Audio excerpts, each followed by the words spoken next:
Assalamualaikum warahmatullahi wabarakatuh. Perkenalkan, nama saya Ristia Mira Zahro dari kelas PGMI 2D. Baiklah, di sini saya akan menjelaskan tentang nasionalisme dan demokrasi. Baiklah, pengertian nasionalisme dan demokrasi. Nasionalisme bukanlah sebuah ide, setidaknya rentang waktu akhir abad ke-18 dan abad ke-19 dapat dijadikan acuan. Secara umum, nasionalisme sering dikaitkan dengan revois Prancis, liberalisme, dan sentimen bangsa, yakni sebuah struktur baru yang disebut modern, yang menggantikan struktur klasik masyarakat yang bersifat lokal dan feodal. Namun, secara etimologis terlihat bahwa nasionalisme berakar pada bangsa yang meluas, pada kebangsaan. Menurut Louis L. C. dari istilah kebangsaan nationality mengacu atau digunakan dalam makna objektif atau ekstrak yang konkret atau dalam makna subjektif internal dan atau ideal yang abstrak. Nasionalisme juga bisa dimaknai sebagai gambaran ikatan budaya yang menyatukan rakyat Indonesia yang majemuk menjadi satu bangsa dalam satu ikatan. Negara-negara dalam konteks ini memiliki peran yang mempertahankan makna nasionalisme sebagai identitas kebangsaan, yaitu tersimbolisnya makna keindonesiaan. Pengertian demokrasi. Demokrasi menjadi bagian bentuk atau mekanisme suatu sistem pemerintahan suatu negara sebagai upaya untuk mewujudkan kekuasaan warga negara untuk dijalankan oleh pemerintah negara. Ilmu sosial telah membawa begitu banyak pengaruh dalam bidang kajian mata kuliah yang mengandung pendidikan hukum dan sosial politik. Pendidikan demokrasi atau penanaman nilai-nilai demokrasi idealnya dilakukan dengan kampus melalui pembelajaran PKN. Di lingkungan kampus, khususnya banyak terdapat perbedaan-perbedaan atau keberagaman, baik itu suku, agama, dan ras. Bentuk-bentuk nasionalisme. Bentuk-bentuk nasionalisme ada 6. 1. Nasionalisme kewarganegaraan. Nasionalisme kewarganegaraan ialah bentuk nasionalisme di mana negara memiliki kebenaran politik dari keikutsertaan rakyatnya, kehendak rakyat atau perwakilan rakyat. 2. Nasionalisme etnis. Nasionalisme etnis ialah berupa semangat kebangsaan di mana negara memiliki kebenaran politik dari budaya asal atau etnis suatu masyarakat. 3. Nasionalisme romantik, organik, identitas. Bentuk nasionalisme tersebut ialah negara memiliki kebenaran politik secara organik, yakni berupa hasil dari suatu bangsa atau ras menurut semangat romantisme. 4. Nasionalisme budaya.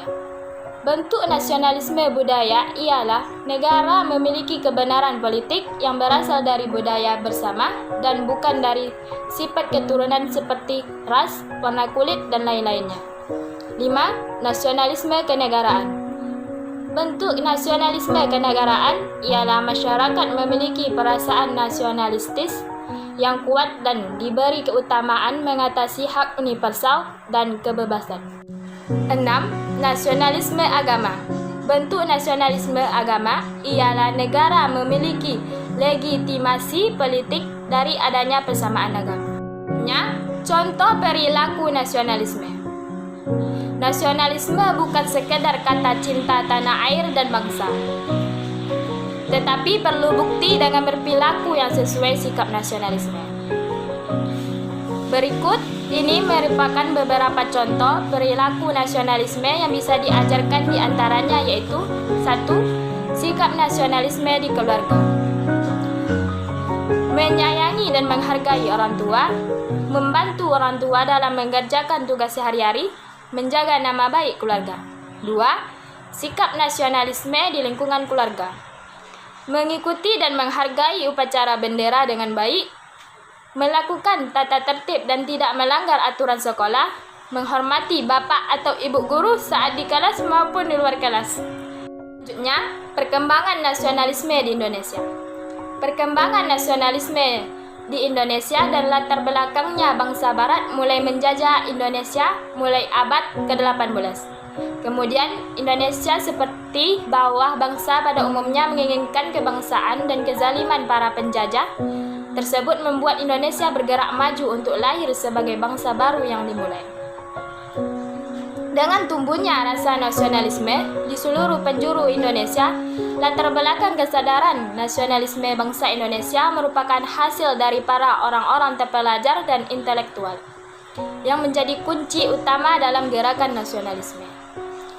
Mereka, para kaum terpelajar tersebut merupakan hasil dari sistem yang pendidikan yang diadakan oleh pemerintah kolonial Belanda. Para bangsawan yang terdidik merupakan motor dari ide-ide cemerlang masa pergerakan nasionalisme. Sebab kaum bangsawanlah yang memiliki tingkat pendidikan yang tinggi, dengan adanya mereka dapat berbaur dengan cara berpikir pemerintah kolonial. Faktor internal adalah sebagai berikut. 1. Penindas serta kezaliman yang dilakukan oleh pemerintah kolonial pada bangsa Indonesia membuat tali persaudaraan menjadi semakin kuat atas dasar senasib dan semenderita. Hal itu disebabkan oleh kekuasaan kolonial yang meliputi seluruh Nusantara menjadi kesatuan politik, pemerintah, dan hukum. 2.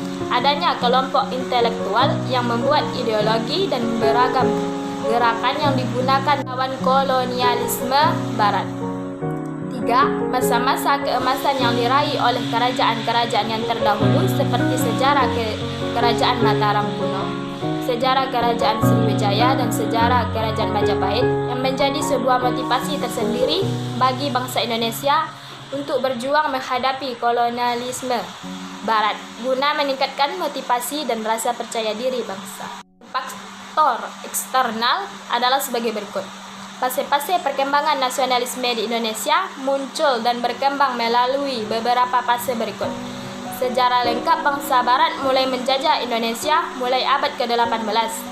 Kemudian Indonesia seperti halnya bangsa pada umumnya yang menginginkan kebebasan dari kezaliman para penjajah tersebut, membuat Indonesia bergerak maju untuk lahir sebagai bangsa baru yang dimulai dengan tumbuhnya rasa nasionalisme di seluruh penjuru Indonesia. Kesadaran nasionalisme bangsa Indonesia merupakan hasil dari para orang-orang terpelajar dan intelektual yang menjadi kunci utama dalam gerakan nasionalisme di Indonesia. Perkembangan nasionalisme di Indonesia muncul dan berkembang melalui beberapa fase berikut. 1.